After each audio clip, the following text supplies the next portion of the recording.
سب سے پہلے تو نا پیرنٹس کو اکیلے بیٹھنا چاہیے، خود ماں کو باپ کو اکیلے بیٹھنا چاہیے اور ان کو سیلف ریفلیکشن کرنی چاہیے، سیلف پونڈرنگ کرنی چاہیے. ان کو یہ دیکھنا چاہیے کہ یار لاسٹ 2-3 مہینے میں میرے ایٹیٹیوڈ کی وجہ سے کہیں لوگ متاثر تو نہیں ہو رہے، کیا میرے اندر تو فالٹ نہیں ہے.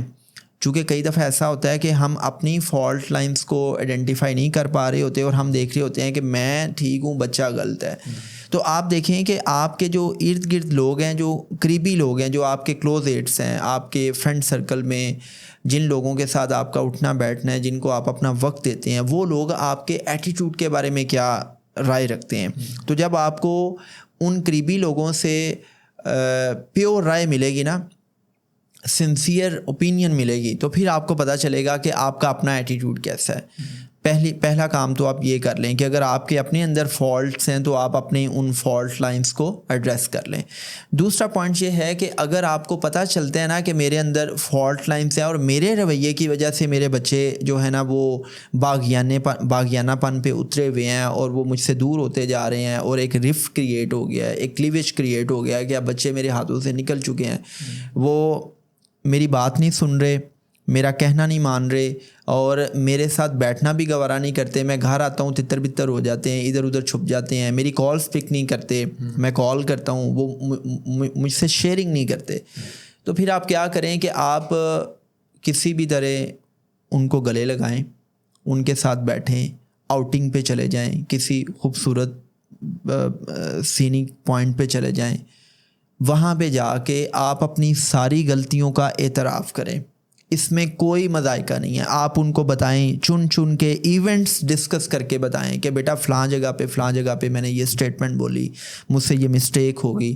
فار ایگزامپل میرے پاس ایک لڑکی آئی سوئسائڈ کی اٹیمپٹ کی اس نے. میں نے اس کا سائیکو انالیسس کیا تو پتہ یہ چلا کہ اس کے اینٹی ٹیسٹ میں نمبر نہیں آئے اور اس کے باپ نے یہ کہا کہ تم نے میری ناک کٹوا دی ہے.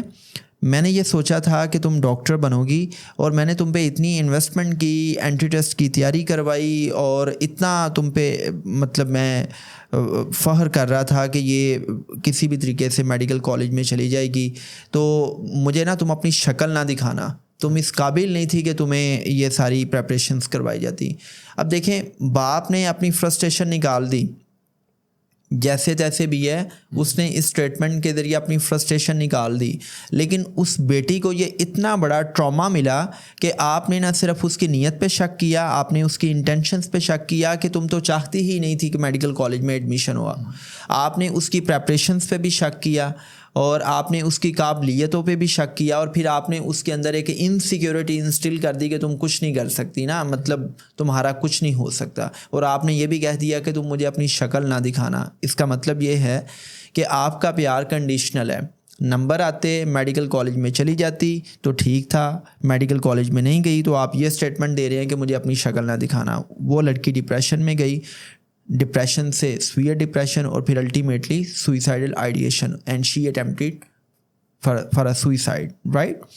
تو میں یہ کہتا ہوں کہ آپ اپنے بچوں کے ساتھ بیٹھ جائیں اور جہاں پر آپ سے مسٹیکس ہوئی ہیں آپ ان مسٹیکس کو ایکسیپٹ کریں اور بچوں سے معافی مانگ لیں. اس میں کوئی بری بات نہیں ہے. اور اگر بچوں سے مسٹیکس ہوئی ہیں تو آپ بچوں سے معافی طلب مت کریں، جسٹ ان کو ریئلائز کروا دیں اور آپ ان کو گلے لگا لیں. یہ دوسرا کام، ہاں مطلب دوسرا یہ کام ہے.